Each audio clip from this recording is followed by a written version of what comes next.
The gods have returned. They had been away for ages. The ancients had exiled them. They wandered the barren and desolate places, the deserts and wildernesses, the alleyways and the ruins and the graves. They haunted the underground, the dark realms of the forbidden, the taboo, and the dead. They inhabited the shadows of the outer darkness. In their days of glory, they had reigned over tribes and nations, kingdoms and empires.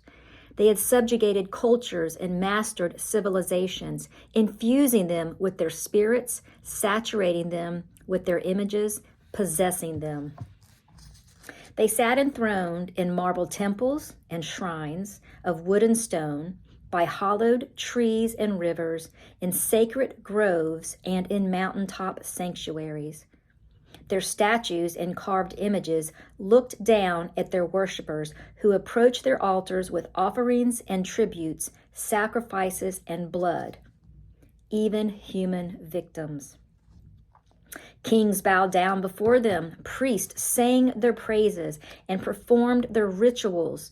Armies set off to war and laid cities to waste in their names, and children, the rich and the poor, the free and the slave alike, exalted them, worshiped them, entreated their favor, invoked their powers, danced to the drumbeat of their festivals, dreamed of them, loved them, served them, dreaded them, became entranced and seized by them. But the days of their dominion came to an end. They were expelled from the high places, banished from the palaces of kings, driven out of the public squares, cast out their temples, and removed from the lives of their subjects. Their groves were neglected, their shrines abandoned, their altars left in despair, and their sanctuaries in ruins. No longer were they worshipped or feared. No longer were their hymns sung, their festivals partaken in, or their holy days observed. No longer were they believed in. The gods were sent into exile. In time, they became memories, echoes, and phantoms, and then they were forgotten. The world they had left had disappeared. In its place had risen another that was altogether foreign to them. In their absence, man had charted the earth, vanquished nature, dissected the fabrics of life, and codified the universe. The forests were no longer enchanted, the shrines were no longer sacred, and nature was no longer magical. The scientist now wore the sacred and the scientist now wore the mantle of the prophet, and the garments of the priest had been replaced by lab coats. The world has been disenchanted. It was then, having demystified the earth and awash in its newfound powers, that man decided he had no need of God. And it was then, and by that the ancient door was set ajar. The long-locked portal of the gods was reopened. Thus was their conjuring, their invocation, and their return. And so it began. They came back from the desolate places and from the dark and forbidden realms. They came up from the underground and from the dwelling places of the dead. They stepped out of the shadows. They came slowly at first, as the door had at first only been slightly opened. Had their entrance been too rapid, it would have been repelled and the door would have closed.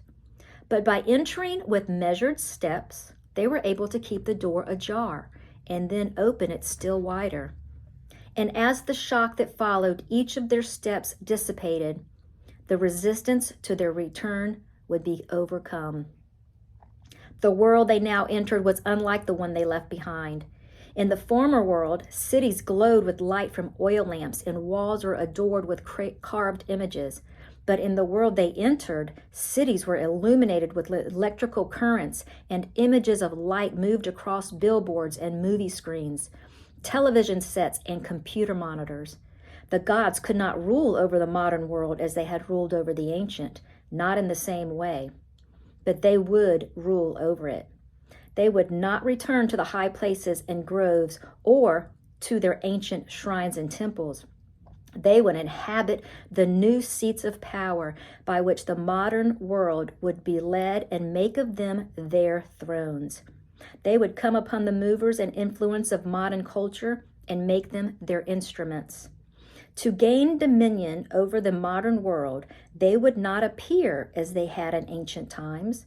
Though there was still a remnant of those who worshiped them and who called them by name, they were of the fringe. To the modern mind, the gods did not exist, and few would serve them even if they believed they did. So the gods came back in disguise. They altered their appearances. They took on new identities and gave themselves new names. They came as spirits of enlightenment, freedom, and power. They came as secular gods, new gods, alternate gods, gods that granted godhood, gods that denied that they were gods, and gods that declared that no one were gods, that they came as gods of the modern world. And so the gods returned, and having returned, they began working their dark magic, prodding and impaling, tempting and seducing, drawing away, uprooting what was planted and planting what was not, overturning, transforming, moving the ancient markers, breaking down the ancient hedges, and forcing up the ancient gates.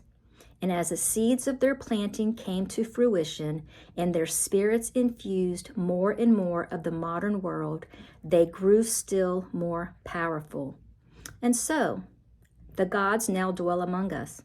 They inhabit our institutions, walk the halls of our government, cast votes in our legislature, guide our corporations, gaze out of our skyscrapers, perform on all our stages, and teach in all our universities.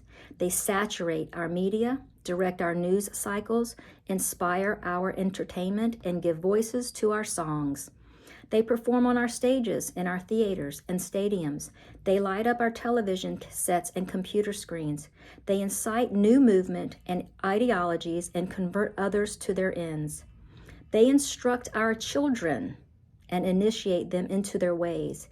They incite the multitude. They drive otherwise rational people into irrationality and some into frenzies, just as they had done in ancient times.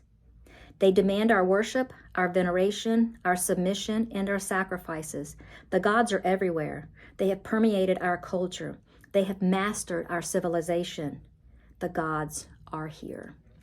Y'all, that is the beginning of this book I'm fixing to start reading, The Return of the Gods, Jonathan Cahn. Woo, it's gonna be a good one.